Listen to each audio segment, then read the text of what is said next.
ক্ষেত্রে সবাই আমার কি শিক্ষক।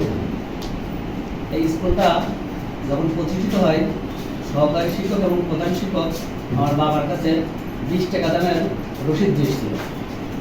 20 টাকা দামের একটা রসিদ দিয়েছিল। তো আমি জিজ্ঞেস করছিলাম, তখন দাদা সম্পর্কে বলতাম যে এটা কিসের জন্য। বললো তোমাদের কষ্ট করে কার বাইরে যে পড়তে হবে না, কারণে স্কুল হবে, কারণে পড়বে।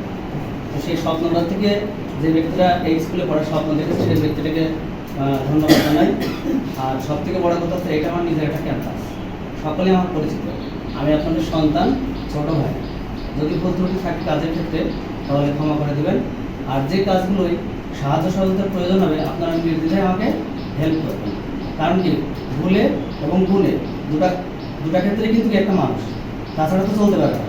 আর সব থেকে বড় কথা হচ্ছে আপনারা আমাদের সময় যেভাবে আমাদেরকে গাইডলাইন দিয়েছেন, যেভাবে পড়াশোনা করেছেন, সেই জিনিসটা আমরা চাই। আমি আপনাদের কাছ থেকে শুধু এতটুকুই চাই, এখন আপনারা সেই জিনিসটা এখনকার যারা আছে তাদেরকে দিবেন। এই ক্ষেত্রে যে সহযোগিতা আমার কাছে চাইবেন আপনারা, আমি দিতে পারছি। কিছু কিছু বিষয় আছে যেগুলো আপনাদেরকে অবশ্যই একটু মেনটেন করতে হবে। যদিও বলার কথা নয়, তারপরেও আপনারা আমার থেকে অনেক জ্ঞানী, জানেন। তারপরেও আমি বলছি, ক্লাস সম্পর্কে নির্দিষ্ট টাইমে সবাইকে ক্লাস নিতে হবে, যেন কেউ কোনো অভিযোগ দিতে পারে না। এটা আমার কাছে রিকোয়েস্ট। মানে একজন বা দুইজন টিচার নিয়মিত ক্লাস নেবে আর অন্যজন যাবে না, এটা কিন্তু হবে না। সবাইকে প্রেজেন্ট থাকা লাগবে। 8টা মানে আমার কাছে 9টা 7:55 সবার ট্রেনে বাস কি অবস্থা, কতটুকু হলো কি হলো এইগুলো আপনাদের কাছে এই সাহায্য সহযোগিতা আমি চাই। আর তুমি এই দায়িত্বে আছো, তুমি থাকা অবস্থায় দেখো যে এটা হচ্ছে শিক্ষক। আমি যেমন আপনাদের কাছে সমান, তারাও কিন্তু সমান। স্যার দেখবে।